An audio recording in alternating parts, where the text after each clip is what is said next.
Okay. I think we're live. Here, I'll take a look. Yep. Well, I've got it pulled up on my laptop over here too, so Okay. I only have one monitor, so I can't be cool, I guess. Oh, yep, If we're we're live. live, someone signal I think us. we're live. Wait a minute, it just went out. It came on and said we're live, and then it went out. Oh, there we go. We are here Okay, and not awesome. here. We are live. Yes. Okay, cool. Good stuff. What's going on, guys? This is Rob, and as you guys may know, we are absent one comic historian. So, well, there only is one comic historian. So, Vinny's not here. You guys have been Is there a talking to me in core the of chat. comic historians? Where there's a core, there's a comic historian core. That's Do they exactly get what we ratings? need. Like the world needs more Vinnies. Oh my god. But anyway, so he's actually in Singapore right now. But he does say hey. We talked to him a few minutes before we started the podcast. He said, "Hey guys, what's up?" He wanted to tell you guys that he messaged you guys. You guys are pretty awesome. So yeah. So we've got Sal and we've got Joel from Comic Book Cast here to launch this week's podcast. And I think the biggest news that was released today, at least that I saw, was that Superman's losing his powers. Yeah. Which, Yeah. Which we is had already huge. kind of knew it was going there from the sneak peeks, but yeah, I mean, if they're gonna depower him, they sure depowered him. Oh yeah, Yeah. Faust is gone too. Faust is busy. Sorry guys. Oh, We forgot about Faust. Faust is like, oh my god, really? Faust is mad. Right. But yeah, I'm sorry. Go ahead. Well, yeah. Superman has no powers soon. He's gonna ride a motorcycle and lift. Yeah, Yes, and we're so genius. much. And It I'm lifts actually- so much, bro. I'm actually kind of excited. See, when I was going through this, I was going through the sneak peek because I saw the article on Comic Vine first. They were the ones that broke it, and then I was like, wow, really? Like Superman's gonna have no powers? And I got to be honest, this is the most excited that I've been to read like a Superman story in a long time. You mean you didn't love it when he walked across America No, for a little bit, renounced his American citizenship? You mean Oh, that wasn't a great God. shake up to it? That's a No, pretty I big mean- shakeup. It wasn't like anything that I latched onto. I was just kind of like, well, I mean, that's cool, I guess. I mean, like Superman flies, and depending on who's riding him, he has the power to pull the planet Earth using Yeah. the Green Lantern anchor. So I love that one. I love that one when you did that. That was great. So I was like, okay, it depends on who you're talking. But this, like, Superman is human, basically, is what it seems like DC's telling us. Like, Superman's human; he has no powers. Like, Right. the Why Fortress he of no longer Solitude. has the cape and the sigil, because literally being too human, the Fortress of Solitude Took took it his away. toys away from him. I like. You don't get to It's have- funny how it took them this up until him losing his powers was when they decided to give him a suit that almost looked like the real suit. Like the sigil doesn't have all that crap on it. He's not like it has it has an outfit. Like it doesn't have that dumb piping armor that Superman doesn't need. Or the Yeah. collar, like Or the that weird collar. I was guaranteed like, oh collar. look, he looks like Superman but with boots. And then the Fortress is like, no. I'm like, oh. All right. I mean, died. that's what really blew me away because like I said in the video, I was like, well, maybe he's just like in a weakened state because they were like, well, when he uses his solar flare power, when he uses, what is it, the solar flare that they used to use in Dragon Ball Z? Was that what it was? Yeah. Oh, they were yeah, like yeah, solar yeah. flare. Final explosion. When he uses does. that power, then they were like, well, it drains him. So I was like, okay, maybe he's just really, really drained. But then he gets to the fortress and he's like, nope, you're not Kryptonian. Give me your shit and get out of here. His stuff got repoed. Superman His stuff got his got stuff repoed. Yeah. He wasn't Be making his hilarious if biological they payments, cut- man. They cut to the inside of the Fortress of Solitude and Batman sitting there drinking a cup of coffee. Because Because Bruce isn't around either, so he's like, yeah, I think I'd kick it in the fortress. This is Yeah. all just a giant, elaborate punk set up by Bruce Wayne. Oh my god. That would okay. So here's my question, because we were talking about this before the podcast. I don't know if you were with us, Joel, but think I Sal was mentioning that this has happened before. Sal and Benny were like, this has happened before. Like right when Superman came back after the whole thing with Doom, they were like, he didn't have his powers. He was like human basically. Yeah. And so here's my question: I mean, speculation is really what this is. What's the end game with this? I mean, are they okay? Here's my question: are they going to depower New 52 Superman? And then I know it's money, but I'm saying like, are they going to? Isn't I mean- it always? Oh, it is. It's Yes, always. but, I mean, like, it's like. I I mean, don't- go You ahead. can imagine somebody saying, some writer like Greg Pak saying, like, I've always wanted to tell this story about a depowered Superman, but the status quo wouldn't allow us to do blah, blah, blah. You see, I It's actually think nothing it's to do with like a great story that someone really wants to tell. That Oh like no, I really mean I don't needs know. something. It's not like I don't think DC took like a humanitarian stance. Like, okay, guys, like, what's the best possible story we can tell with Superman because our fans deserve it? No way, man. You're Like, a publishing company. That is your job. Your job is to tell compelling stories. Dude, If you it's don't do Superman. that, Like, then you're not a publishing company. You're essentially a whorehouse. dude, That's not, there are nice. three things that will sell the hell out of Superman comics: Superman being depowered, Superman #1s, and Superman dying.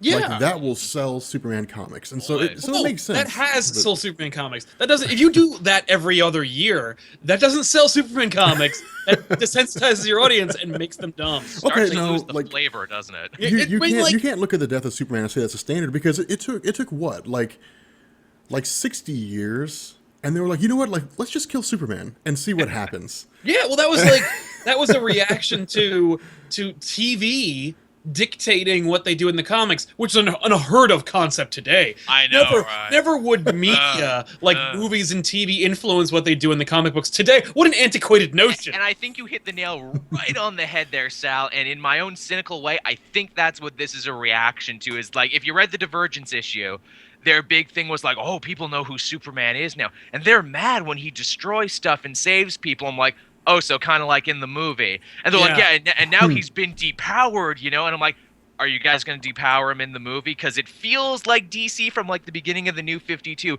You really want to come back to like old school golden age Superman who was like kind of strong and could leap tall buildings in a single bound. It sounds like you don't want God Superman anymore. Is what it sounds because like. they've always been bitching about how he's hard to write. You know, how do you write a compelling Superman story if he's super, if he's great, if he's inspiring, if he's never wrong, if he's super strong, if he can do everything, if he's all the powers, which he basically did. Like, how can you write a compelling story? Well, they've done it for pretty much 60 years. So I can imagine that if like that a decent writer could figure it out. That said, I like the idea of like Superman loses his powers and what's he gonna do? That is a great pitch, right? Especially now that he's outed and everyone knows he's Clark Kent. Those are, by the way, way to like eat the whole damn, like way to eat before you could taste it. Like, because they were like, okay, he has a secret identity out, and now he has no powers. So what's he gonna do? Like, how about you wait one minute and have him and tell the stories with it. We didn't, when Peter Parker revealed himself as Spider-Man in the Civil War, they didn't also take away his powers. Like, it was enough. It was enough story potential to have a Peter Parker outed Spider-Man story. Like, I thought it was kind of weak sauce too, the way they chose to out him. Where it's like, oh, Lois outs him, but why? Oh, because she's upset with him for all the years kind that of a he lied. bitch. Yeah, I don't like. I don't like not liking Lois. I like Lois. They don't like Lois because they know they that really one day she'll marry Superman and make him unrelatable. Well, here was the problem that I had with reading it. The problem that I had was they just gave him a new ability. Like 3 months ago. That's the thing. Like, they just were like, created a new power, then they outed him, and then they took them away. Yeah, Dumb. that's what I don't Very understand. close Is together. they have this great big huge temple built, and they're like, okay, we got this temple that has like 80 years of continuity. I think he just celebrated his 75th about 3 months ago, so about 75 years worth of continuity. You know, Superman is just like this pillar. Like, he is the foundation of DC Comics. The success of the company rests on his shoulders. Yeah, the foundation of superheroes, and so like let's just keep adding stuff. So they're like, okay, big deal. We're gonna give Superman a new power. I mean, this stuff was in the Washington Post. Superman getting a new power was in the Washington Post. People were like, oh my god, Superman got a new power. Like, this is international news. And all of a sudden they're just like, no powers. Yep. And Woodward it's like, really? Woodward and Bernstein taking down Nixon was in the same publication as Superman gets a Super Saiyan power. Yeah, basically, yeah, Super Saiyan Superman, and that was kind of the issue that I had with, and so my question was this: like, I think we all know that, with the exception of like newer fans, which I would go as far as to say are probably outnumbered by older fans, New 52 Superman is not popular among the older fans. The older fans are like, we want old school classic, stupidly unrelatable and powerful Superman. Like, we want that Superman that we can't really relate to. We just like seeing him do crazy shit. Yeah, and you know, my thought is, with Convergence and the popularity, because I mean, I think that the sales haven't come out yet, but I would wager to say that Superman #1 from Convergence will probably be the highest selling comic of that month. When people are like, "Oh my God, Silver Age Superman's coming back." I wonder. Yeah. Well, was it Silver or was it like more like modern? Well, I don't know. It was Flashpoint, whatever. It was Pre-Flashpoint, like. Superman.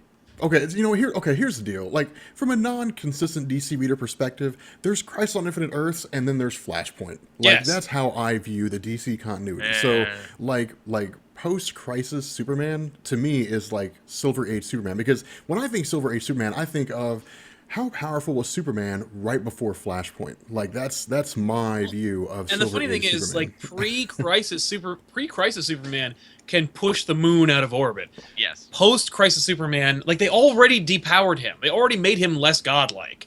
It was just a question of, like, it was just letting Grant Morrison do what he wanted. Yeah. Made Superman OP again. Mm-hmm. Like, because Grant Morrison's like, oh no, and Superman, he can he can read fast and learn fast, and he can sing great. Like, he can sing songs to kill Darkseid. He can sing songs and kill evil. Like, he is the epitome of good. Like, That's a good Morrison. thank you. See, I'm actually of Scottish descent, and my Morrison sounds a little bit more like this. It's not dude, good at all. It sounds like Arnold Schwarzenegger. He's the leprechaun. It's basically Shrek. This is my swamp. Now that, and I write comics here. What helps is not having Faust on, because he'll be like, that's not what we sound like. Yeah, that's not what Scottish people sound like. I would know. Damn it, Faust! Stop not living up to every Scottish stereotype we have. I know. So no. He lived up, and I want to regret saying this. He lived up to the whole like haggis stereotype. We are gonna get hashtag we're not. haggis. Yeah, we're not gonna get hashtag haggis. Like, I guarantee, like, the chat's gonna fill up with like haggis. You're like banned. Well, there's gonna be like the new guys who are like haggis. Like, what does that have to do with Haggis. anything? And, Go to the weeklypoll.net and check out the forums. It'll be all over there. it'll be all over there. Dave is probably somewhere eating haggis. Oh Yeah, God. But like, Morrison likes he's the dude who's like, so every story that Batman's ever had, in my idea, that's all happened. All one continuity. It's all different chapters in one man's life. No, Grant. Those stories happened because we read them. Those stories didn't happen to one man. Yeah. No, I mean- that man got reset. He was a young, gritty urban vigilante. Then, he got older and things got silly. Then it got very Adam West for a bit. Then he got dark again at the end of his career. See, it's all one thing, guy. Yeah. Well, all right. So here's my question. Like, with the popularity, because like I said, I think the Superman #1 will probably be the best-selling comic from Convergence. I mean, well, at least really from the first week. I bought it. Yeah, I mean, too. it was my favorite. really, really Both of good. them. Yeah, And it was let me my tell you, favorite they were coming out of great. that. Like, I yeah, love and the crap out of those issues. I haven't read #2 yet, but I need to get my hands on #2. But like, Good. between the art and the story, it was a phenomenal comic. It was a phenomenal read. But Yeah.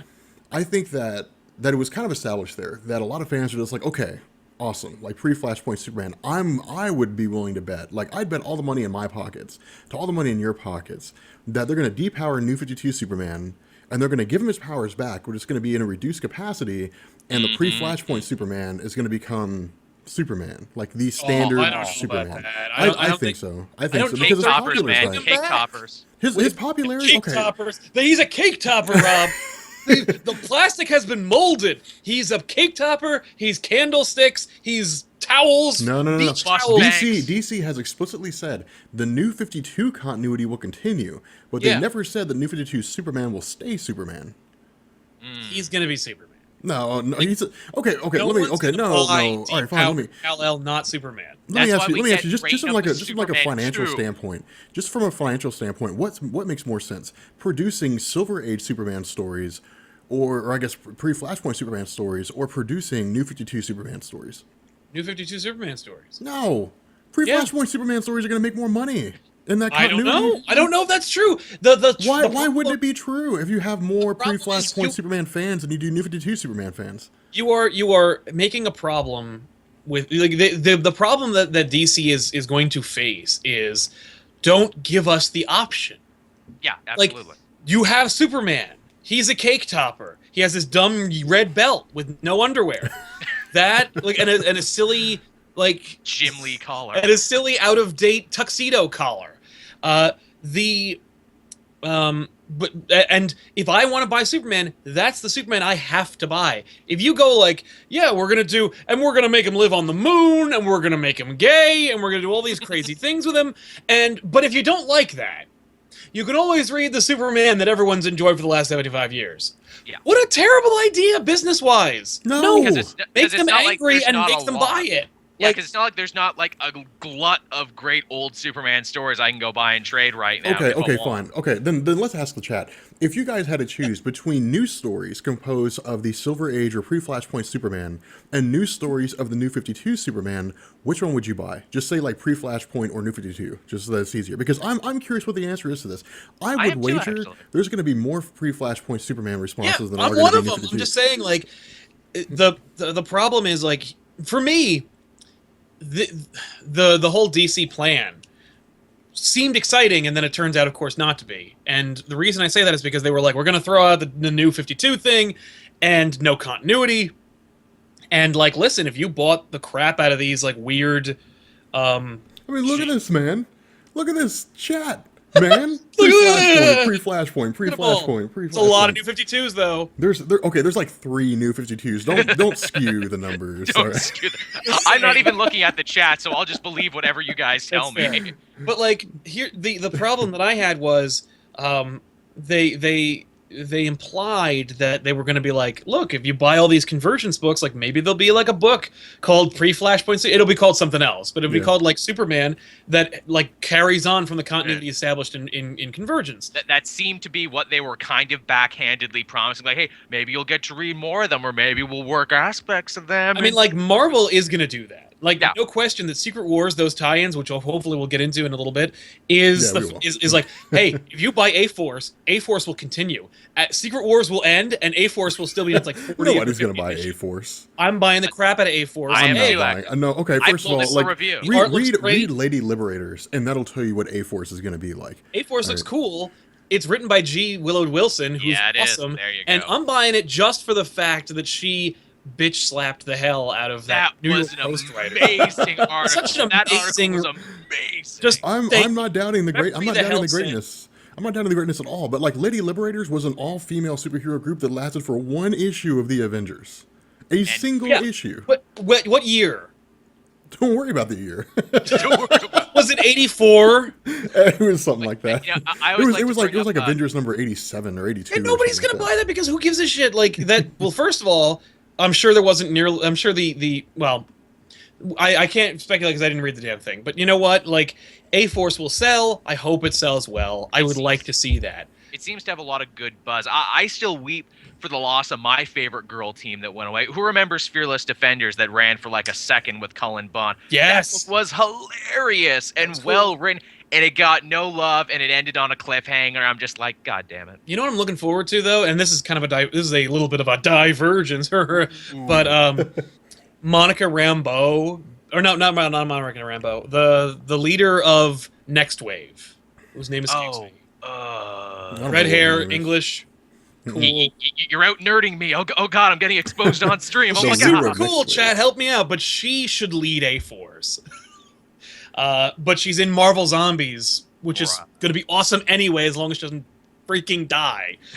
But anyway, my point being, Marvel's like, hey, we're going to sell this stuff whether you, like, whether it's part of Secret Wars or not. Like, if Deadpool's Secret Wars keeps selling, we'll probably just keep making Dude, this. it's scheduled wow. for 3 issues over 3 Oh, I months. know, but like, if it sold out, like, if it beat out like Amazing Spider-Man, you bet your ass there'll be more. Yeah. But like, DC A should do that, and B, what I was hoping for was a complete. I'm always hoping for this. Was a radicalization and a completely like a scorched earth approach to comics in general. Where I assumed DC's it like, would be a fusion, is what it is. Yeah. I thought it was all going to come together. It's like, oh, and the Earth 2 people are going to come live on main Earth and fill the role. we all knew that no was. I longer mean, like, exists. we were all expecting that to happen, and Now it's not. I have no idea what's gonna happen. The Okay, Telos is okay. going to make them their own Earth, Yeah. and they're going to continue to be Earth 2 over there, which makes no sense. Like, Now, no, let's all live together. What they could do, and what they might do, is they could create Telos or Telos or Lamo will Mr. T. will make a planet filled like with all those cities, so you'll That's be what I able to want. read those stories whenever you want to, and On it'll, another Earth. it'll be like, and if they fight, it'll be kind of like a battle world where all of these different realities will coexist, and maybe they could At put the same barons time. in charge of all of these different. Of all the different prefectures, and then it would work out perfectly. Okay, Tails okay, very we are- Superman. we're getting off track on Yeah, we are. on My Okay, point being, so- just really quick, my point being, I was We'll hoping. we'll get back to Secret Wars here in a second. Yes, yes. But my point being, I was hoping that DC was going to say, let's really push original graphic novels again. Let's bring back Elseworlds, and let's just tell stories that don't. It doesn't matter if it's a continuity. Like, you want to tell a story about Superman with a new power?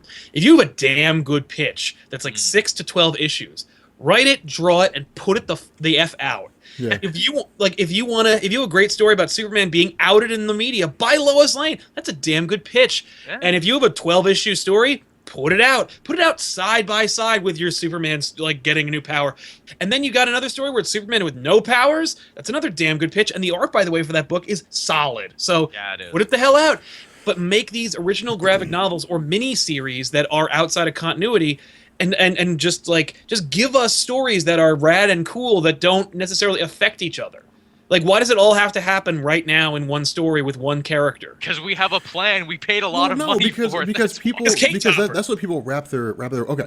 I agree. DC hedging their bets by just releasing a series of like Elseworld stories, basically, and saying, "Hey guys, these are all just like standalone. They have nothing to do with the mainstream New 52 continuity." Because that's well, Earth Ones. That's basically what they're doing with Earth Ones, more or less. Yeah. But if they say like, here's pre-Flashpoint Superman, here is pre-Flashpoint Wally West, here is pre-Flashpoint like Kyle Rayner, stuff like that. If they said, okay, like here's all those stories. They're Elseworlds, they're standalone, they're not part of the New 52. Like, that would be a smart move to make. But I'm telling you, when it comes to the idea of Superman, maybe they were just like, just hell with it. They just threw that shit against the wall and just said, like, Superman, like, maybe that was the case. Maybe they were just, like, flipping through and they had cards turned upside down and somebody held their hand over their eyes and they just picked a card. And when they flipped it over, it said Superman loses his powers. And they said, done and done, let's write it. Maybe that's how I like to imagine. I like to imagine there's a place at the DC office, like a glass thing where it's like, in case of move, break glass, and then they're like, then they dust it off, and it's like, what's in here?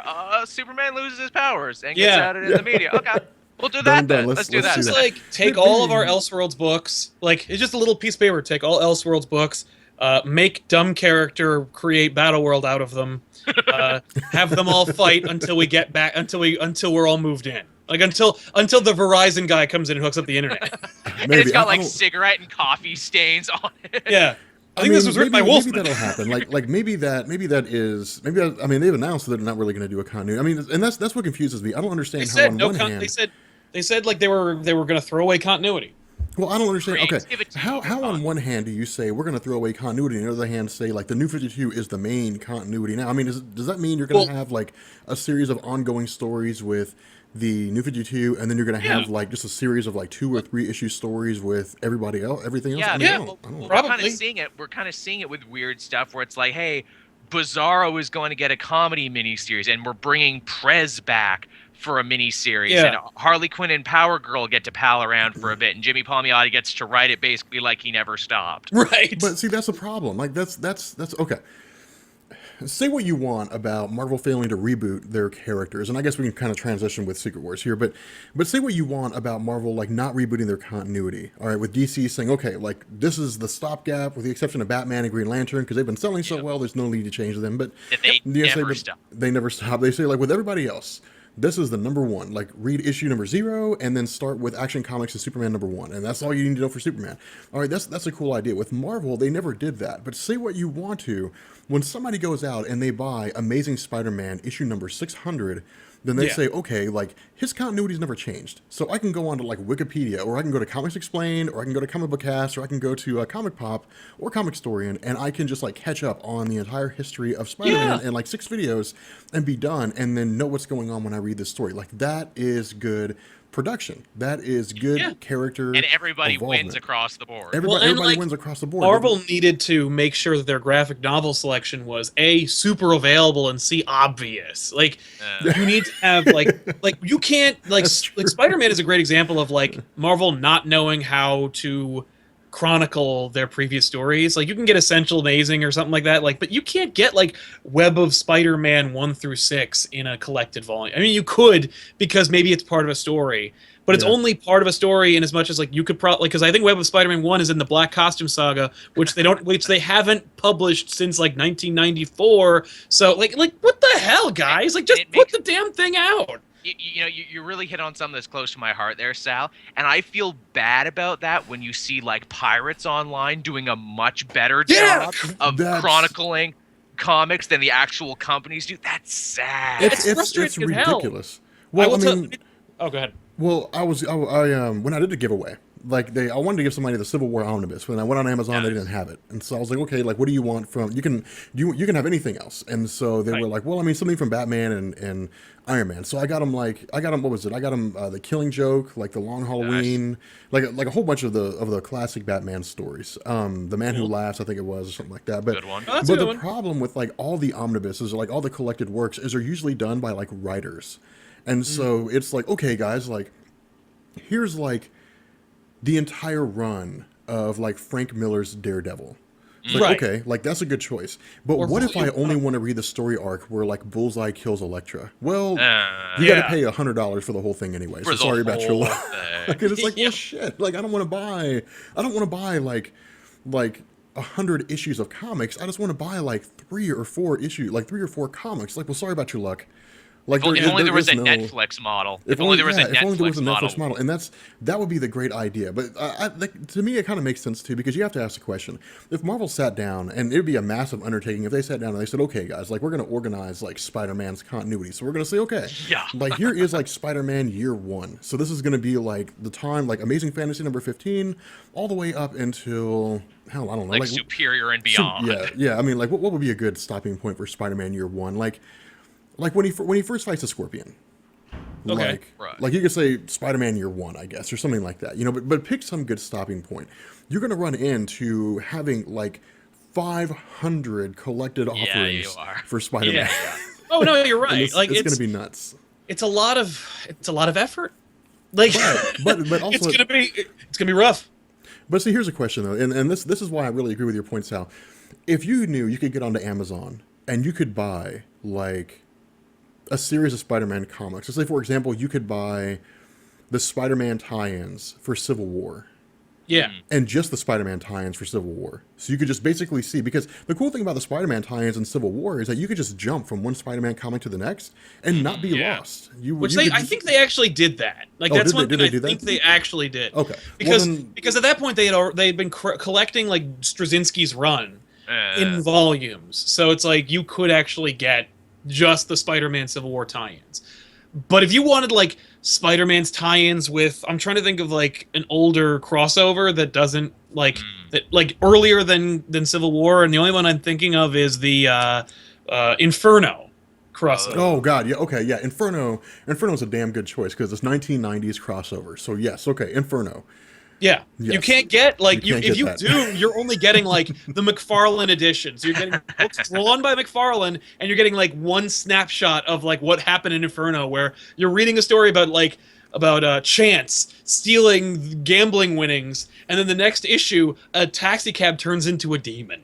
Oh no! And you're like, what the hell does any of this have to do with each other? And the answer is nothing. Nothing. That's why Inferno was that's okay. So let's take that note for a second. And let's kind of talk about Secret Wars. What the hell is Marvel doing with Secret Wars? Like they have gone insane, and I love it. Here was a problem. Like when I said, okay, we're gonna do Secret Wars. Like my thought was, okay, we can just jump into Secret Wars with issue number 1, and we can just kind of like wing it. Basically, we can say, okay, cool, here's Planet Hulk, and then take a day and say, okay, here's a Planet Hulk storyline explained over the course of a single video. Like, Hulk gets shot into space. He becomes a gladiator. He overthrows the king. Comes back to Earth when his family dies. Now none of it matters. No, not anymore. It's not Planet Hulk. It's just a territory full of Hulks. Because it's crazy Game of Thrones time now. It really is. It's like, oh my god, and that was a problem. So my question is this: like, the territory is called Planet Hulk. It's led by the Maestro from Future Imperfect. It's an entire society full of Hulks. Apparently, Bucky Barnes is part of that society, and like one of the Incredible Hulks and Captain America is trying to find Bucky. Whatever, Hickman, I don't know what you're doing, but on a dinosaur, Devil Dinosaur. Like, okay, there's all these crazy things going on. So what do we do? Like, I mean, that's straightforward to understand. Like that in comparison to the Planet Hulk story, I can understand. I can say, okay, look, I know what Planet Hulk's about. I understand this. Until you get to issue 30 of New Planet Hulk, and then you're like, well. And then you're like, so here's my question. What are we going to do about a story about Inferno? Because Inferno was Madeline Pryor losing her mind. They are absolutely doing Inferno. Okay, are they doing the story, or are they just going to like call it Inferno? there looks to be a place called Inferno where like Magic and the Hellfire Club live, and that's its own territory. They're their own family now. That's my question. That's what threw me off, is because what I thought they were going to be doing is retelling a bunch of these stories. That's not going to be the case. Like Infinity Gauntlet, for example. Yeah, no, they're not. Like it's like years of Future Past is not Days of Future Past. It's like set from that universe, but it's different. And like it's and here was the kicker. Like as soon as I went through number 2, like the Thor core is really what set the stage. Like the Thor core told me, okay, here's how things are going. And as soon as I finished issue number 2, I said, okay, the first thing I thought of was Infinity Gauntlet. All Infinity Gauntlet is going to be is Thanos showing up on this battle world, being like, okay, apparently Doom's in charge. I need the Infinity Gauntlet to get rid of Doom, and the Nova Corps is going to be like, get that guy, and that's going to be Infinity Gauntlet. That's going to be pretty cool. It is, isn't it? That's going to be pretty cool. Because I think the end of this story is going to be Thanos versus Doom. Yes, they've shown solicitations for issue 6, and issue 6, the cover is just Thanos fighting a bunch of zombies. Yeah, I guess they throw him into the wall or the shield or whatever they call it, which is cool. Thanos versus versus Age of Ultron versus Marvel Zombies. Like, no, you already said Army of the Darkness. Annihilation I Wave. did say Army of Darkness. I will read that as well. Okay, so I wanted to ask you guys about that because last week when we talked about Secret Wars, we didn't really get like really deep into Secret Wars. We just kind of skimmed over it a little bit. The wall. All right, so Shield is I like how what Hickman is doing or what Marvel's doing. They're just saying, okay, here's the things you know. Now they're just metaphors. Like Shield is not a shield. It's not an organization. It's just a giant wall. It's like AIM is not AIM. AIM are a bunch of archaeologists who are into mythology. Yes, like that is mythology or something. That is such a cool concept. And so it is. And so my question is this: like, how do you guys feel about the Marvel Zombies? And apparently, like, a horde of Ultron robots, because we don't even know if there's, like, a singular Ultron as the leader. It just seems like there's, like hundreds and thousands and maybe even millions of Ultron robots. Like, well, that's the question is they told us that they're all Ultron, but the question is, are they drones, basically? Because remember, like, every other version, like in Age of Ultron, for example, when Ultron took over the world, he was controlling all the drones. From the future. And so they didn't have a mind of their own. They were just like, I mean, we're Ultron, but we're following like the Ultron. So it was there's a hive mind. They all report to Ultron Prime. They all report to Ultron Prime. I think there has to be an Ultron Prime, and I think he has to be in this story in some way, and that'll be kind of cool. And so he's probably pissed off. He's like, why didn't I get to be made a Baron? I'm cool. And it's like, because you already had a story and it was lame. It's called Age of Ultron and nobody liked it. Not the movie, which was pretty good. The movie, book which was pretty rad. No, okay. Normally, I love Brian Michael Bendis. He screwed the pooch. On Age of Ultron. Like I remember like Bendis. I love you, man. If you happen to see this, like you write some amazing stuff. You know, I wish you paid more attention to continuity, but whatever. Like, if it's written by Brian Michael Bendis, 9 times out of 10, maybe I'll give buy X-Men a break right now. Yeah, like 9 times out of 10, I will buy something written by Brian Michael Bendis. But getting into Age of Ultron, crime stuff is great. I wish he'd go back to it. It had nothing. It had nothing to do with the Age of Ultron. So my question is this: like, with the Annihilation Wave and the Marvel Zombies and the Ultron robots. All in existence. The Annihilation Wave's in there too. The Annihilation Wave being in there, being led by Annihilus. My question is, what in the heck is going to happen with the Annihilation Wave? Because we haven't seen anything to indicate they even existed. Like, I didn't even know they were there until number 2 came out, and I was like, the Annihilation Wave. Like, one, why is Annihilus here? Like, why does he matter enough that he's here? Because he's unpredictable and dangerous, and Doom's like, I got to put you over there. No, let me tell you something. The most significant... Annihilus has had 2 significant stories in the history of his life. The first is when he first showed up. And Reed Richards was like, well, let's steal this cosmic control rod and give my son godlike powers. Yeah. And then the second one was Hickman like... is a Fantastic Four fanboy. That's why Annihilus... Well, I mean, like Annihilus had like the Annihilation story. Like, that was because Annihilation was friggin' awesome, and he... changed the universe. Like, his influence altered the cosmic future of Marvel. No, it didn't. Yes, it did. No. He recreated the universe in his image. No, he didn't create anything. Like, he showed up, like, Annihilus showed up, and he was like, well, I'm just going to get rid of all life. And then at the end, Galactus, like, sets off the Galactus bomb, wipes out 3/4 of his forces, and then the rest of them are mopped up by everybody else, and Galactus... Oh, I was talking about Doom, not Annihilation bails Annihilus. off. Oh, okay. Yeah. No, I'm talking about Annihilus. No, if you guys are talking about Doom, yeah. I'm right there with you on Doom. Yeah, I'm right there with you guys on Doom. But we're I was back on the same page. Yeah, okay, back on the same page. Now, I don't understand why Annihilus is there. I don't understand what the purpose of him is. Like, when has Annihilus ever been important in the history of Marvel's continuity, like the Annihilation event, but that was it. So I'm curious to see what Hickman will do, because Hickman's never like, hey, here's this one thing that you're never going to see or hear from again. Oh no! It's just like, and then he's like, "Whoop-ah! There it is. There it is. You didn't see it coming. You did actually. It was in the 60 issues ago. Dude, He's doing the old Kansas City shuffle. You're looking left when you should be looking right. That was exactly it. Like I remember, like actually somebody left a comment recently, and dude, it was ridiculous. I did my video about the Living Tribunal, and I was like, now in the recent stories, Living Tribunal's dead on the moon, and we don't know how. And like that was months ago. No, that was years ago. Like I think 2 years ago when he died. It was New Avengers number 8. First issue of And so I was like, okay, New Avengers number 8. They kill off the Living Tribunal, and then it's like 3 years later. Hickman's like, well, the Beyonders killed him. Yeah, well, I guess we should probably address that. Yeah, well, no, I mean, I'm pretty sure like he had it worked out in his mind, but I know, like, he wrote it down. Yeah, but that's why I'm kind of interested to see what role the Annihilation Wave is going to play, because what I wouldn't mind seeing in truth is kind of like a miniature, Annihilation event where Annihilus is like, we're broken free from the wall, which I don't know how they manage. Like, I don't know what keeps them on the other side of the wall anyway. But if they're like, hey, we're just going to break free from the wall and just try to like destroy Battle World, and Doom's like, nope, and just phases them out of existence. Is what keeps them. The Night's Watch is what keeps them on the other side. I guess, of the wall. yeah. Everybody What that's blows part me of away S.H.I.E.L.D. about is taking the this. black. Yeah, what blows me away about this is that this is an event where Doom is God and he has reshaped the entire universe into his image. He finally has Sue, he has the kids and everything. Yep. And yet Doom didn't create a perfect world. He created a world that's still filled with strife and drama and everything and shit he's got to do. I wonder if that's like Hickman meditating on, where it's like, well, you see, conflict is just the natural state of the universe. So even if the universe is remade, sounds like conflict a very will always Hickman-y arise. explanation. That sounds like that's like the most Hickman thing that Hickman could probably do. There is no perfect world, only perfect worlds within the world itself. But I will say this, like I will ask this question: is Doom really Doom? Yeah, somebody in my comments blew my mind when he's like, maybe it's Reed. That would be my question. Like, is it or now here's another thing we also have to consider too.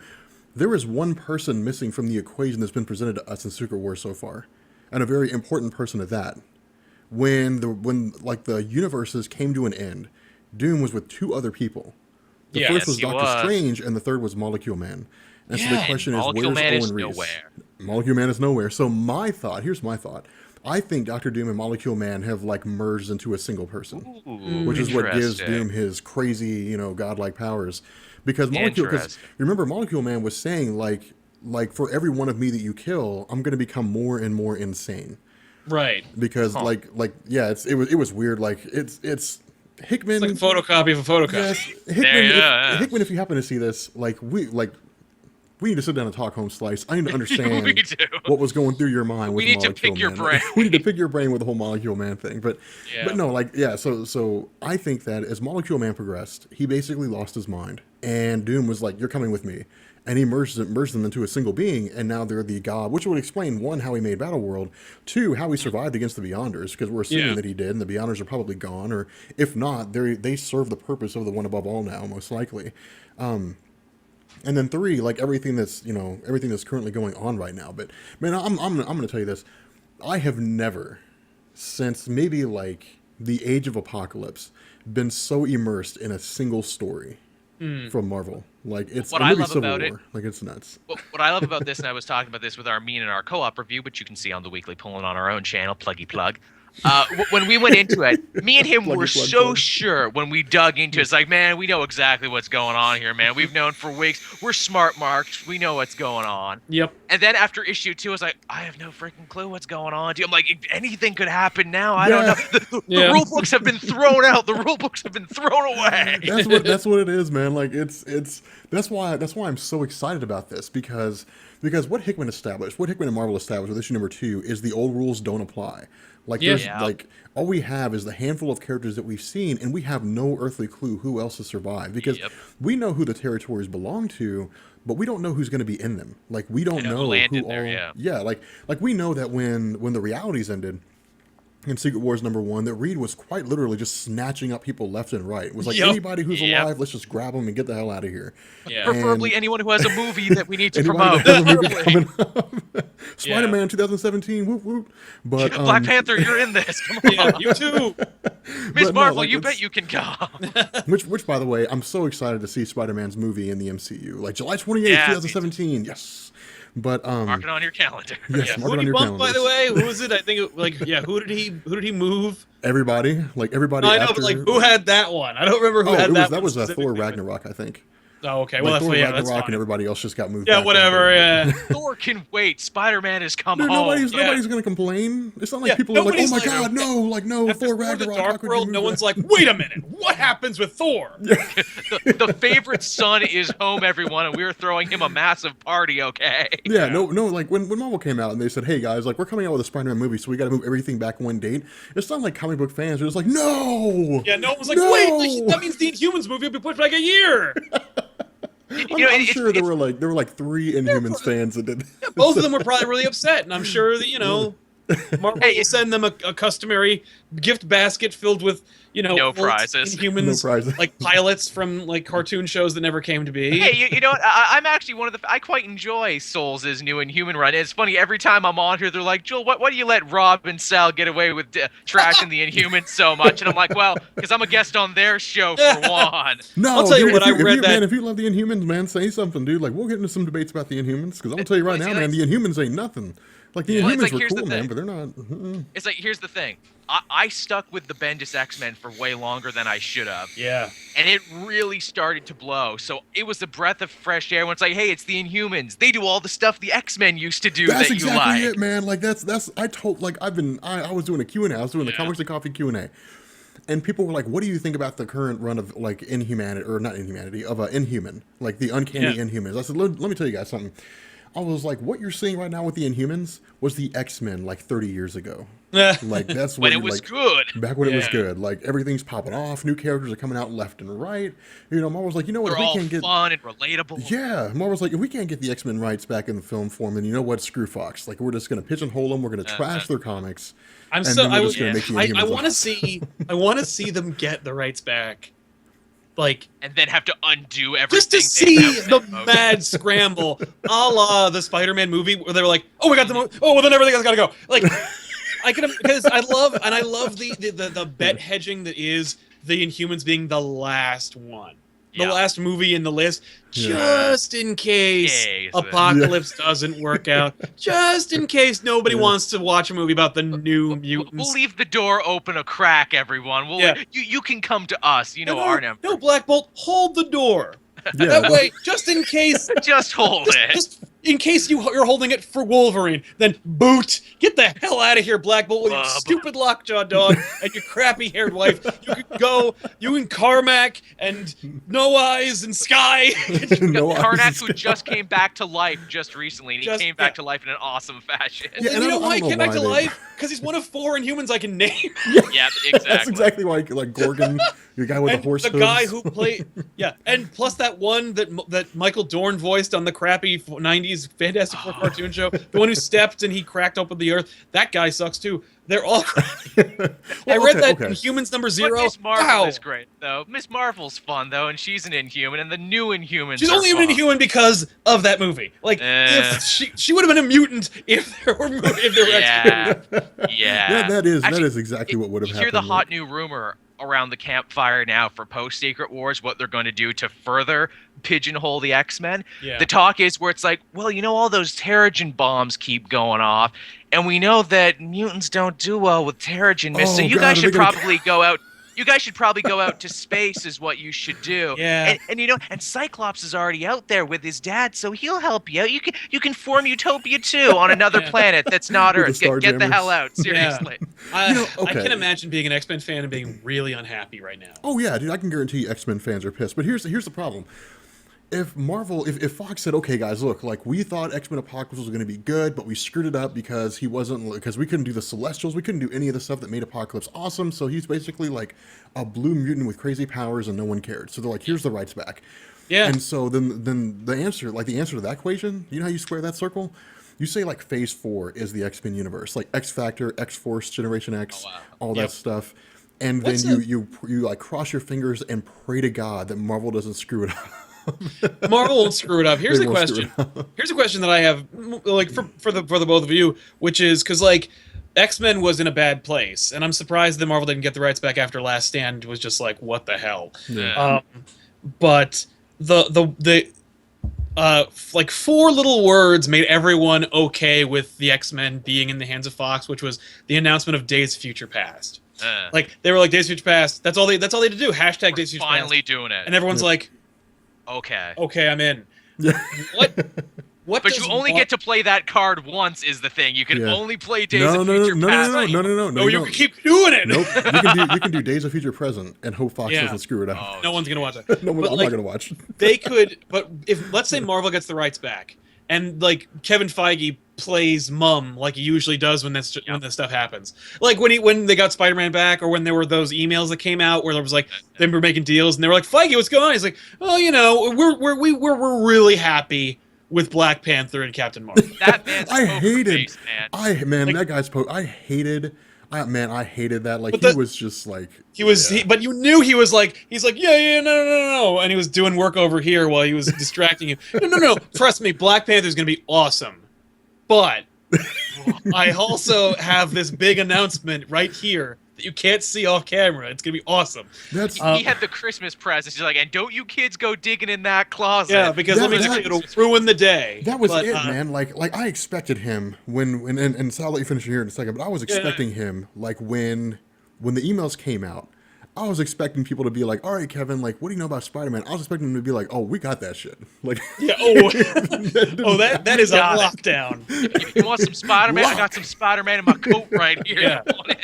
But like, here's my question: Marvel, like, let's say X-Men Apocalypse is a huge failure, which it won't be because Days of Future Past was so huge, and they genuinely seem to have their shit together with Deadpool and Gambit. No, Brian Singer. Well, all right, Brian Singer I'll got give their you shit Deadpool, together. but maybe not Gambit. I don't really buy Channing Tatum as the Raging Cajun personally. I like Tatum more than I used to like him. 21 Jump Lego Movie and all that other. I like him way more than I ever have before. Yeah.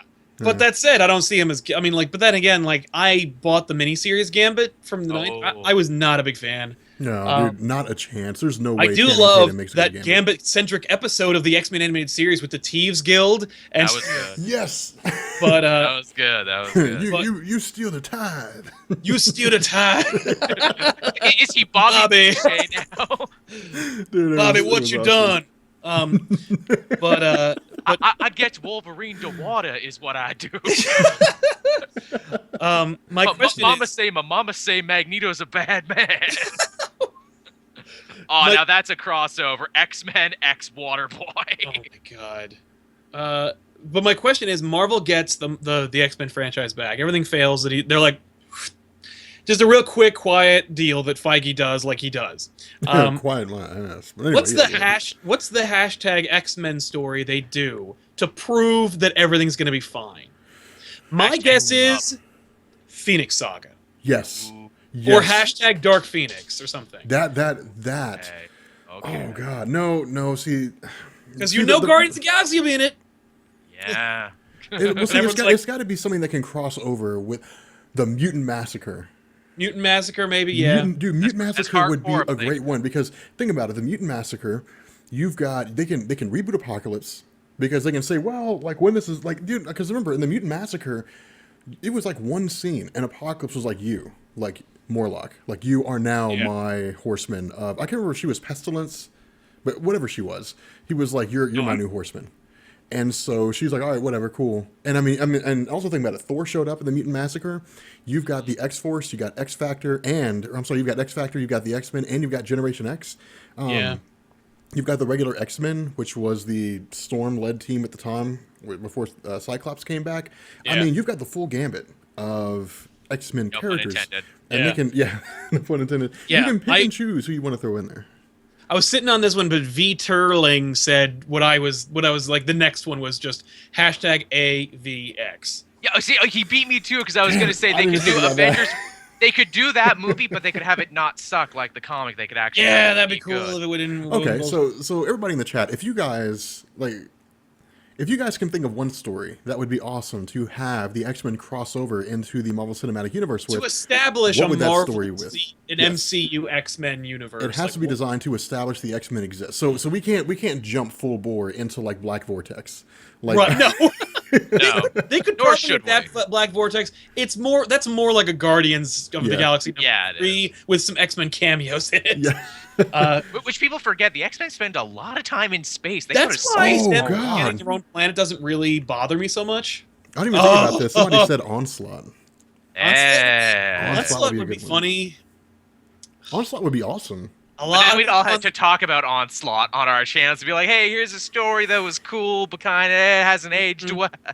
Oh, And dude, I remember the hype for Onslaught. The hype was real with it Onslaught. was Yeah, like it it was like I remember the preludes. Like I remember like Juggernaut shows up and he was like, somebody knocked me halfway across the country and his name is Onslaught. I was like, oh my god. The reveal of Onslaught, where like Yeah. Onslaught's running through the mansion crying for his brother, and then the Onslaught reaches into Juggernaut's chest, pulls out the crystal of Yes. Cyttorak, and it's Professor X, Yes. and you're like, whoa. that Crystal was huge. fatality. I remember, Yeah. I remember when Onslaught took. God, there were so many great memories in that story. I remember when Onslaught took Jean Grey. Like he Yeah. kidnapped her mind from a Took her to the clothing moon. store, and was like, hey, here's all this crazy stuff. Like all your efforts are in vain. Like it's not the people that hate you that you have to worry about. It's the people that just don't care whether you Yeah. live or die that you have to worry about. And then he was like, oh, by the way, Charles Xavier loves you. In love with you. That's not creepy. Yeah, what? Yeah, I was like, oh, You my know what God. else they could do? It would take a bit of retconning, but I imagine if these Marvel movies are going to continue, they're going to need to do a bit of retconning. Yeah. You do the big flashback of Captain America in World War II, and he's like, hey, look, it's that Canadian regiment. What's your name, son? I'm James Howlett. Nice to meet you, Bob. Yeah. That would be cool. That'd be cool. I mean, And- like, And then, like, years later, Cap's like, I wonder whatever happened to that James Howlett guy I used Yeah. to know. He was cool. I am still like holding out hope that there might be a Hugh Jackman cameo in one of the Infinity War movies. Oh, yeah. Dude, I I've feel been like dying for that. I mean, like, I know, and everyone's gonna say like Hugh Jackman said he's not gonna do it anymore. Hugh Jackman Harrison lies Ford all said the he- time. Harrison Ford said he'd never do a Star Wars movie. Yeah, well, look at We look at where he believed stands him now. too. And that's Several dump trucks of money up to his house later. Yep. I mean, like, and the fact is, they don't even need to address mutants. No. It's just he's cool and in it. yeah, and He's nobody's just gonna like- ask questions. No, course no one's not. gonna bitch. People are Everyone in gonna the be theater, like, "How does this stand in continuity?" People are like, "No one cares." yeah, Just shut shush, up. just shush, just shush, If you shush, think shush, shush. if you don't think they're gonna reboot everything with Infinity War 3, you're kidding yourself. Yeah, Like somebody will get the Infinity Gauntlet and be like, "Let's fix it all." Flash to white. Next movie is a palate cleansing reveal or something. You know what I mean? Like they're just gonna reboot it or change everything. Like, but everything's culminating with Infinity War 3. Like I guarantee you, there's no plan after 3 except like to recast everyone. Yeah, And see- for cheaper actors. and see, here's the kicker, because if you guys remember, like when they went back through like when they were like, "Okay, guys, like here's the history of Wolverine after like 30 years. Here's the history of his character." Yeah. And they said like Wolverine and Black Widow. No, I don't remember who was Black. No, Wolverine trained Black Widow, but Wolverine when he was fighting alongside Captain America, like they established the two of them fought together. Like, Yep. would it not be amazing if like you have a scene? All right, just imagine this. Like you have a scene, like it's a post-credit scene. Imagine. All right, imagining, like, put your mind to the task. Everybody in the chat, close your eyes and imagine this scene. But like you have Captain America, who like pulls up in a vehicle. You don't actually have to close your eyes. I'm messing around, dude. Oh, wow. But like he pulls up in a vehicle. He parks outside of a bar, and he walks in there, and like somebody that you don't hear, like you don't see off screen, you just hear him say like, "I never thought I'd see you again," and you immediately recognize it as Hugh Jackman. And then Captain America's like, "I have a favor to ask." Yeah. And then it just zooms out, and it's like it's Wolverine, like Yep, Hugh and he doesn't have Jackman. to wear Claws. he doesn't have to wear an X-Men costume. he doesn't can have to just pop his he never claws. will. plaid Yep. and adamantium. And in fact, they could even do the adamantium as a way of saying like, this is like the Wolverine you remember, but it's not the Wolverine from those movies because it's like at the end of Days of Future Past, he still has bone claws. Like they undid all the adamantium stuff. Yeah. So it's like you could just say like, no, it's the Wolverine you want to see, and don't ask questions. Like, Don't ask no This guy's questions. name is Badger. This guy's name is Badger. You'll love him now. His name's the Badger. Like, it's go back to the Yeah. old school. Go back to the what was it, Lin Wine way back in the day with like version 2 of Wolverine, where he's an Yeah. actual animal. yeah. They could just, I mean, they don't even have to call him Wolverine. They just call him Logan. Yeah. Or, I mean, or that's- Schmogan. This guy's name is Schmogan. He's our new buddy. He's gonna Yeah. be hanging out with us now. I mean, wouldn't that be hilarious? Like that sounds like a parody. It sounds like a scary movie, like Yeah. theme. Like when he shows up, like, who's this guy? He's like, oh, his name's Schmogan. It's like, what's his powers? It's like, well, he has like adamantium fingernail, like vibranium fingernails, vibranium Yeah. claws. You know, and it's like, what? And now I don't want that. Ixnay on the adamantium tay. Yeah. Rights tay. Sute. Yeah. But yeah, like that. I think it's. I mean, the problem that I think we have right now, though, is following X-Men 3. I think that it's pretty much been established that Fox can make a really bad movie, and they're not going to give the rights back. And I think Feige even came out and said, as ambiguous as he's been in the past, I think he was pretty solid when he came out and said, like, we're never going to get the rights back for the X-Men.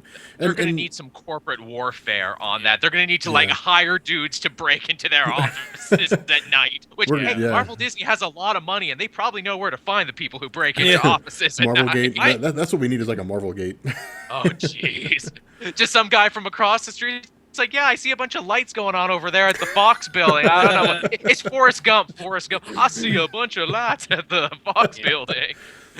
I mean, like, I feel like obviously, Fox will probably give up Fantastic Four before they do X-Men. Yeah, they would.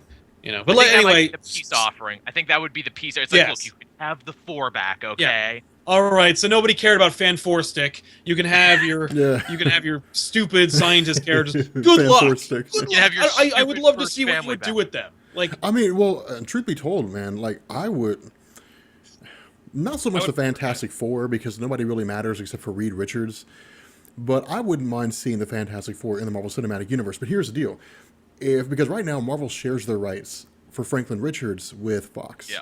really? And so my question is, if we had full rights to Valeria Richards, Franklin Richards, and the rest of the Fantastic Four, they could make some pretty awesome stories.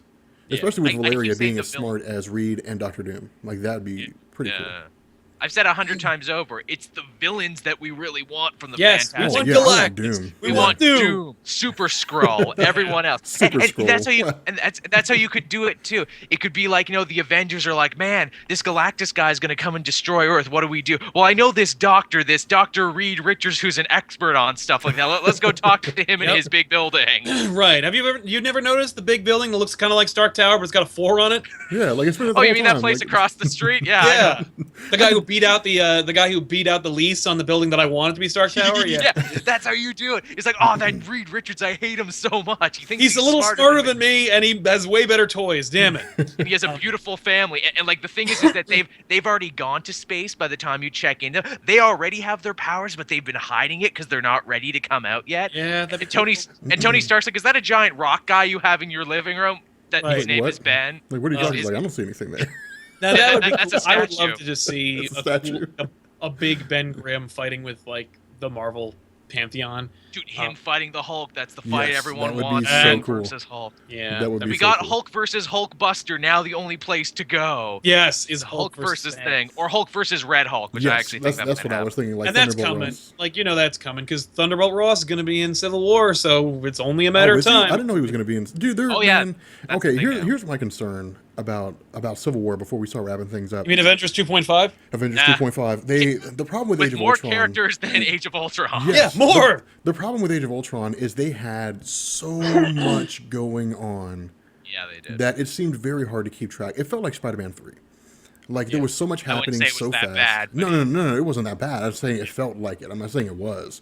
Like, it was a pretty far cry from that crappy movie. But no, like it felt so chopped up. Like I'm anxious to get the Blu-ray so we can get the extended version. Apparently which- there's not. Apparently they've said there will be no more extended editions for these. Oh, Apparently really? that is the movie. Apparently the movie we got, they said, is the extended edition. Well, that sucks because I'd hate to see what the shortened version looked like. I know, right? Yeah. But it seemed like so chopped up and so. But nonetheless, with Captain America: Civil War, I mean, yes, there's the underlying theme of Civil War, but I'm afraid there's going to be so much happening just like there was in Age of Ultron. It may even be more so than that. That it's just going to feel so slammed together and so rushed. Because one, it's bad enough trying to incorporate the Civil War theme into a single movie, which regardless of how they choose to do it, is still going to be really difficult to do. Yep. And two, you know, having all those characters from Civil War crammed into a single story. I mean, you got Bucky Barnes, you got Falcon, you got apparently Thunderbolt Ross, you have all the Avengers, Crossbones and Zemo, and who knows who else. I mean, and you're probably going to have Agent Carter being like killing Steve Rogers, which means if that's going to be the case, you're probably going to have Dr. Faustus from the Agent Carter TV show. I mean, you're going to have like which would be crazy to see him show up again. That would be amazing. It'd be really cool just to see him like spinning the ring on his finger and just like hypnotizing like Sharon Carter. And I mean, and in truth, let me tell you something. If that's what we get, if like the last 45 minutes of this movie, like Crossbones, he doesn't even have to work with Red Skull. We don't even need to see Red Skull again. Whatever. No. Let's say he's just like working independently, or he put this plan together by himself, or he's working with Baron Zemo. But like you have Crossbones up on the roof or in the window, firing the shot at Steve Rogers. He shoots him in the shoulders, and then Sharon Carter runs up on him, bam, bam, bam, shoots him in the stomach. Like that would be. Brubaker. Oh, Brubaker run. You're so good. I'm glad they got Brubaker in Winter Soldier, that he got to cameo at the birth of the Winter Soldier. That's great. Like, Brubaker, man, let me tell you, like people always ask, like, what are some of the best stories for Captain America? Like Brubaker. Like, just read Brubaker's run of Captain America. And you can keep going is the thing. You can start from when he hopped on the book to Death of Captain. You can basically keep going right up until Marvel. Now, it's a nice, big, meaty run. I'm trying to collect it currently. Yeah, it's pretty awesome. Yeah. But and Fraction's Iron Man never gets enough love. People always tell me, what should I read for Iron Man? I'm like, Fraction Run. Invincible I Iron didn't like Man. Matt Fraction's run on Iron Man. Really? I dug it. You know, where he's talking about all his fears, where he's like, no, these are my 7 nightmares that I've always had. That's where Ezekiel Stain showed up in. I see a lot of the Fraction Run in the movies, actually. Oh yeah, there's like a lot of that. Yeah, I mean, it's a huge inspiration, but the problem that I have is honestly, man, with Iron Man, I haven't really read a story about Iron Man that I've been interested in since maybe like Demon in a Bottle, you know, and that's really like the only Iron Man story that I've ever really been interested in. But Iron Man never really struck a chord with me. I mean, admittedly, that's why I was kind of shocked when they said like we're kicking off our Marvel Cinematic Universe. Such an awesome movie out of it. I know. It was such a great movie, and I was kind of like, well, that's weird because Iron Man's because I don't give a crap about Iron Man. Like Captain America makes a lot more sense. But I was such a dick in high school when all my friends were like, yeah, we're gonna go see that new Iron Man movie. I'm like, oh, you mean the perennial B-lister they made a movie out of? Yeah, surely this will be fun. Then I sat in the theater, I'm like, okay, that was amazing. Yeah. Okay, and it's part of a universe now. Okay, you guys were right. It's and the movie everybody forgets about the Incredible Hulk. Everybody forgets that's part of the Marvel. I liked Incredible Hulk. I thought that was cool. Me too. It's super underrated. It's super underrated. I would have loved to have seen if that series could have continued. And I love where it's like Thunderbolt Ross is coming back. What about Betty Ross? Shut up about Betty Ross. Nobody wants to see the Red She-Hulk. Nobody cares about that character. You will get She-Hulk before you see Red She-Hulk. You're right. Oh yeah, you will. Yeah. But anyway, guys, Secret Wars is cool. Yeah, Secret Wars is pretty awesome. But I'm still digging Convergence for what it's worth. I'm finally getting into Convergence number 6 is like, this is issue 2. And that's literally every DC event since the New 52 star, where it's like grabs you in the beginning, then kind of slumps in the middle. Ooh, but they kick hard at the end though, and they leave you feeling good, so you're ready for the next one. Right? I don't know, man. Like, I haven't picked up Convergence since like issue number 2. Well, that's because it's crap. That's what I thought. Have you been reading the Select Times? I mean, you mentioned Superman before. Have you picked up anything else? Honestly, man, like I picked up the third week where it was like the really old stories. And here's a problem I have with Convergence. Like, one, I was raised on Marvel, so all these really old DC stories just don't resonate with me. Don't do nothing for the Kyle Rayner Green Lantern, the Hal Jordan Green Lantern. Like, I don't like. People will tell me, oh, Wally West is like the best Flash. Why? Well, because like he's my favorite. And John's had a really long run on him, which is still pretty good and is still informative on the character. I liked the weird ones, is what I want. I'm like, yeah, friggin' Frank Terry on Suicide Squad, Fat Amanda Waller for life.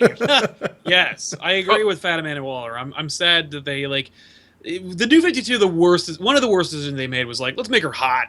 Yes, it is. Like, because we don't have a million other hot characters. We need to take away one of the few 3-dimensional husky women in comics and slim her down for no reason. For me, my definitive DC, besides like the DC that I read when I was a kid, was DC animated. Hell yeah. And Amanda Waller in the cartoon not only paid perfect homage to the comics Amanda Waller, but created this Ostrander's- really yeah. rich, awesome character. CCH Pounder, man. Yeah, she rocked. Well, and see, here was a funny thing. Like I was going back through Suicide Squad for the video, which I finally I finished it. I just have it waiting to upload tomorrow. But I was going through, and I was as I was going through, I was reading all these different stories and stuff like that. And it seemed to me like Ostrander's run of Suicide Squad, both the original run and when he came back for the 8-issue miniseries, seemed to be like the Raise most the popular. flag, which I'm going to cover one of these days. That seemed to be like the most popular for the Suicide Squad fans. But one of the really cool things was that there was actually a scene where I think Amanda Waller, like somebody was telling her something, I can't remember what it was. It wasn't Oracle, but it was somebody else. But she grabs his helmet and she was like, "I'm in charge!" Like she smashes it on the table. Yeah. And like Oh. like looking at her character in the comics, she was so cool because she has like no powers. She's Yeah. just like this really authoritative figure. Absolutely. And And that's it what was so bugs me cool. about New 52, too, because, like, oh, well, she's a soldier now, and she was on Team 7. Yeah, you know that wild Yeah. star team we Oh, played Team with forever. 7! That's amazing! Yeah. Her Team and 7 came Grifter back. fought Yes, it was Deathstroke, Grifter, Amanda Waller, and I forget who else was on it. Was And Deathblow on that team? he was probably on it. I wouldn't be surprised. And they That's tried. They're like, hey guys, Team 7, don't you love all this? Well, okay, yeah, we're throwing that out again because we don't care enough about Wildstar. I'm like, no, Amanda Waller being a soldier is dumb. I like the idea that she's just a civil servant with a Yeah. lot of guts and just a lot of like, no, you will listen to me because I am in charge. Yeah, she's just like, no, I believe in what I'm doing. Like I'm standing up to you. Like she just grew up in a shitty neighborhood. Like Yeah. she's just cool. I'm not your mother. I'm not your matron aunt. I am your warden, and you will listen to me. That's dude, I love that so much. Like I didn't get a chance to actually go into the whole theme of the Suicide Squad being like villains that are getting a chance, for redemption to get some prison time cut and to make up for their past actions.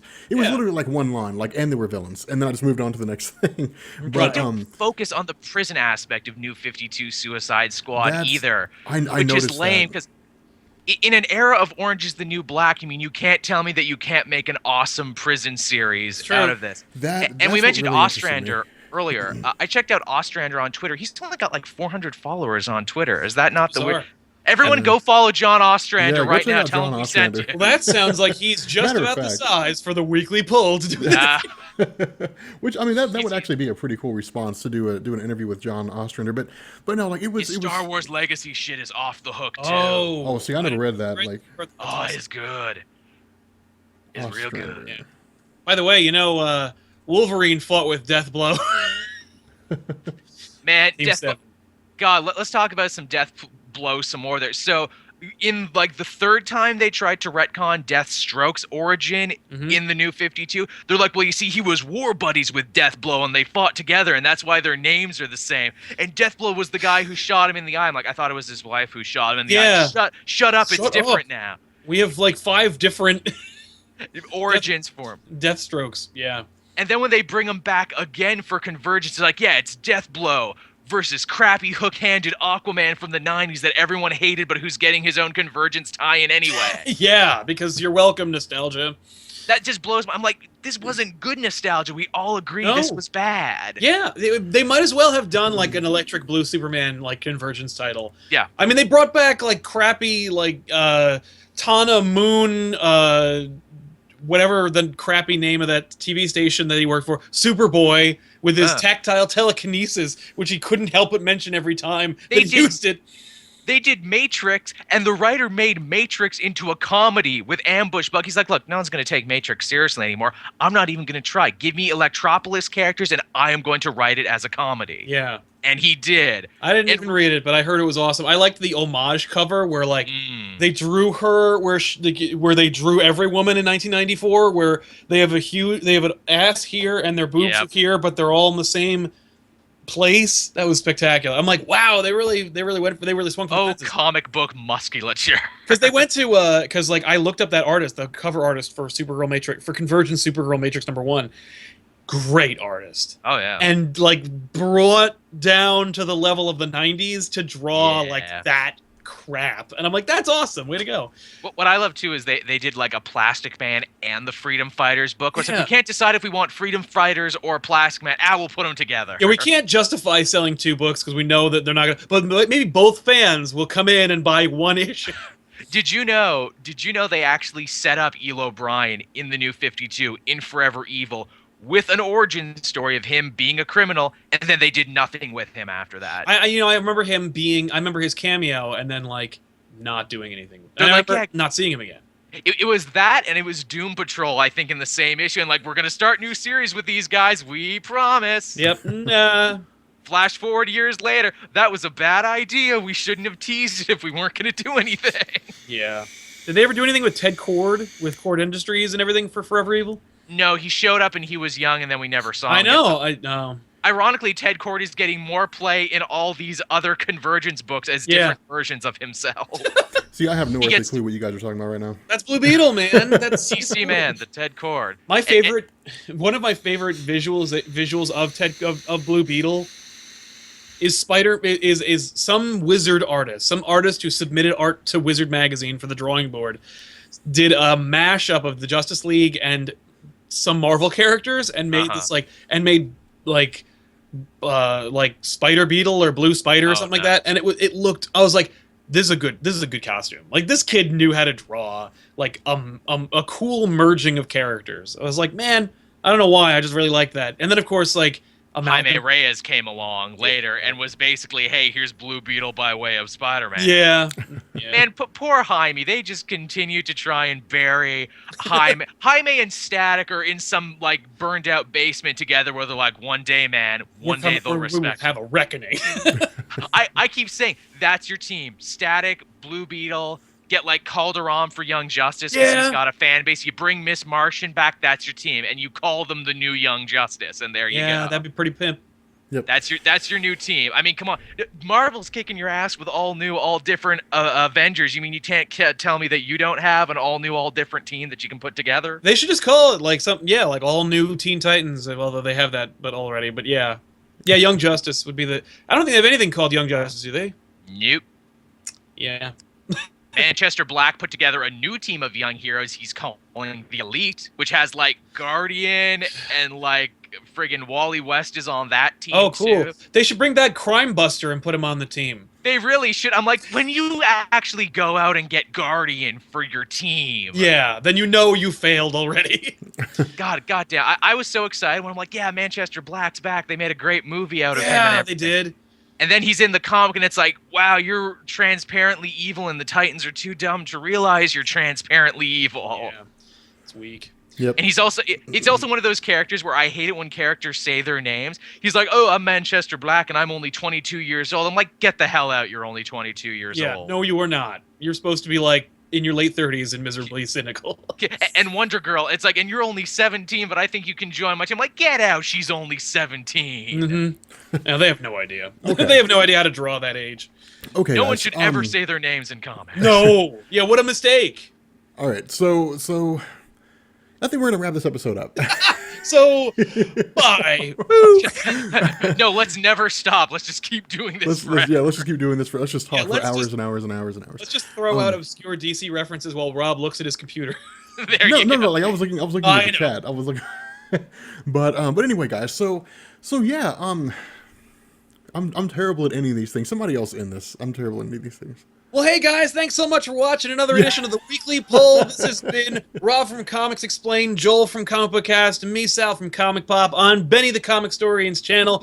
Hey, you guys, if you want to see some great videos, you should always go to theweeklypoll.net. You can see videos, you can read articles written by you guys, the community, and they're really, really terrific, and they're one of the linchpins of the website now. And if you want to be part of that community, you should go to the forums and register and join, because we got different sections for all of us and general sections, some other great stuff. So many great conversations going on the forum, so you should check that out and join. A lot of new contributors, a lot of great new contributors. Absolutely, I should forget. Yeah. And for those of you guys who are starting YouTube channels, who are like, I want to get in on the comic book action, I want to make some videos about comic book characters and stuff. Yeah. We have a self-promotion section. No. We have a self-promotion section of the website. We have the forum. This is designed explicitly for you guys. It's for you guys to just go in there and just post up your own stuff. Like it's there for you guys to say, hey, look, like I'm starting a channel. This is my first video. I made one about the Punisher. Like, Yep. tell me what you guys think. Like that. I'll be honest. I've seen a lot of self-promotion. I've been a member of a lot of forums. I'm older than I look, and I've seen a lot of different self-promotion sections that are usually ghost towns. And this one is not. This one is, and they're not just like one post and then no replies or views. Yeah. Like people really get into it, and they give each other feedback and suggestions.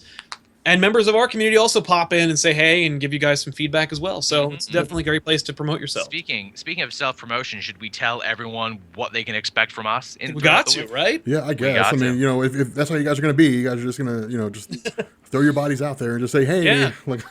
Well, hey, Rob from Comics Explain, what do you got coming up this week? Yes, tell us. It's actually a good question. I've got the Suicide Squad coming out Wednesday. Nice. Probably something related to the Marvel movies coming out on Thursday. And then since Marvel, all right, since Marvel's basically telling people you need to have an existing history of Marvel comic characters to understand Secret Wars, Yeah. we got to pick up the slack. So We really do. Yeah. we really do. So we're going to run over probably the most popular versions of all the versions of the Incredible Hulk that have existed.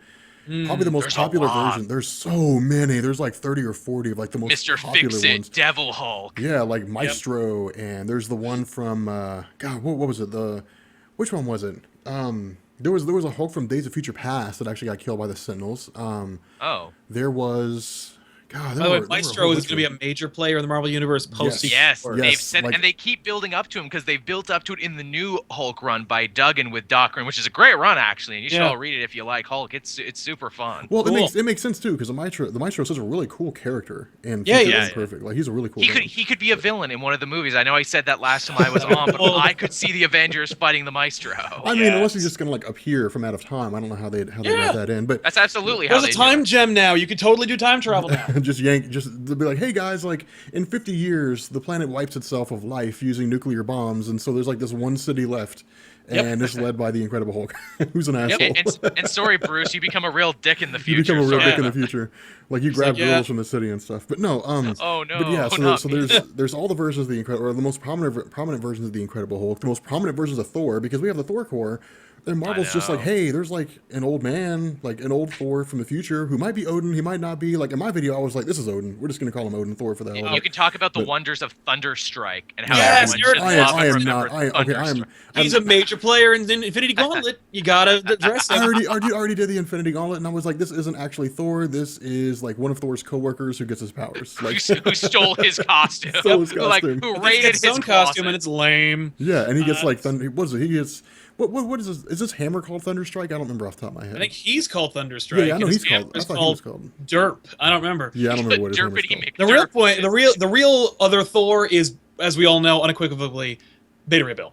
Beta Ray Bill is the only other Thor. No, I mean you have Storm Thor. You No, I know, but have- like the coolest Thor, yeah, aside yeah. from Thor, is Beta Ray Bill, who I heard there's a cameo of him in the flashback scenes in Age of Ultron. I heard that there's like one of his kind in there. really. I don't know. Interesting. I mean, That'd be I'd cool. be down to see Beta Ray Bill. They and said he was in what one of the some of collector's jars too, but they keep going back and forth. Yeah, he's on not there. Dude, it looked like okay, like it was like a split-second scene, and all I saw was like a dude who was brown with In a a red red cape, cape. and I was like, that looks like Beta Ray Bill. And that was kind of my fault because I jumped on the subreddit and Marvel, and I was like, Beta Ray Bill, oh my god, Beta Ray Bill, like everybody. I was like, Beta Ray Bill's You see a there. skeleton. You see Yeah. a skeleton very early on in that movie that Star-Lord passes over that looks kind of horseish, that looks like it could probably be one of his people, Yeah, maybe. it looks like Well- a Corbinite. So, what else you got? Yeah, no. So that's I mean that's immediate coming up, and then after that, I think what we're gonna do is we're gonna jump into some of the stories like Inferno. We'll jump into Future Imperfect. We'll jump into where monsters dwell. I don't know if I'm gonna actually do that or not, but like we'll jump into a But bunch it's of that Ennis. stuff. We will. Yeah, like we're gonna jump into that stuff because the problem is, in order for people to understand Secret Wars effectively, they have to know these old stories. Otherwise, they're gonna be confused as hell. And You Secret know, Wars I'm is gonna be need to going watch too your fast to stop videos. for 'em. Yeah. I'm gonna need to watch your videos there, Rob, because I need a brush up, and I don't have time to go back and read the old ones. That's I'm like, the I'll just sit here problem. and let Rob tell me all about it. I'll tell you guys all about it. That's right. Tell But me, yeah, all, so- help me do my job better, Rob. But that's the immediate stuff coming up for Cool. my channel. So. Joel, what we got on the Comic Book Cast and on your channel as well? Oh, well, thank you. We got all sorts of stuff, of course. Tomorrow is Wednesday, which means we will be attempting to review all the new comics as they come out. You can expect the new Secret Wars tie-ins because they're new. We're going to be wrapping up Convergence. It's funny, in the last couple of weeks, Convergence reviews, Armin was like, pump those out first. Be sure to get those out first so we can get them early in the week. Oh, yeah. Now it's the other way. Now he's like, pump out those Secret Wars reviews. Be sure that they come out first. Yeah. So yeah, you can look forward to that. We, of course, got all sorts of podcasts. Tuesday is our record day for a podcast, so Wednesday, Thursday, that show should be up. You can listen to that. Over on my own channel, I've actually been pumping out some some looks into those DC sneak peeks that they've done, the little 11 pagers that tells us what's happening post-Convergence. There's some interesting stuff in there. It looks like I can finally start reading Green Arrow again, which is good. I'm excited for that. I'm like, oh, good, he's not the TV show anymore. Thank Trigon, I can do that. And also at 9 o'clock tonight, which is like in an hour, I'm uploading, or it's set to upload, a video series that I've done for a little bit, Drunk on Comics, and I will be looking at Shadowland whilst drinking and in my robe. It's great. I tried rereading Shadowland, and I was like, this is awful. It's rough. It's even rougher when you consider, Daredevil going to the dark side and his heroes not liking it. Didn't Bendis do this when he became the Kingpin? And it was way better. Way more compelling. It was way better. Yeah, there was no demon. Yeah, Yep. the devil made Daredevil do it. He is the devil. That's the whole reference. And what I love too is that series had like a million tie-ins, and you needed them for context, and yet none of it mattered because it didn't change the fact that he's possessed by a devil. Yeah. And so everything he's doing is not of his own, so it doesn't matter. So no one grows as a character. Yeah. Okay, so Sal, what do you have at Comic Pop? Over on Comic Pop, we have a crossover with the Comic Storian. If you guys want 2 back issues this week, one of them is up right now on Comic Storian's YouTube channel, where we do Spider-Man Family Business, the original graphic novel of that name, where Spider-Man might have a sister. We just did. I released a fun reaction video of the rumor that Asa Butterfield is Spider-Man. I like that. That I was like hilarious. that. That was good. Thank you. We had a comic commentary where the gang and I watched Mallrats. We, of course, did an Off the Rack, which came out this week, of Convergence and Secret Wars #2. And we're doing a little-known indie book called Bone on back issues on Thursday. Which I'm very excited about because I've been meaning to do it forever, but I was like, nah, Gen 13 didn't do well, so people don't like indie books. But you know what? I feel like Bone might work out. And we're rolling next week with an independently off-the-racky type show where we just do Civil War tie-ins, where everyone reads an issue of the tie-ins and then presents it to each other and the audience, and we kind of just kind of break it down. That'll be cool. Yeah, I'm excited about that. Huh. And I think that's it. So, awesome. Yeah. Good enough. All right, guys. Well, we're going to go ahead and bring this episode to an end. Thank you for coming out, everybody. And next week, I think Benny will be back next week. Yeah. So we should have Faust back too. So yeah. So I guess we'll catch everybody later. Yeah. Peace. Bye.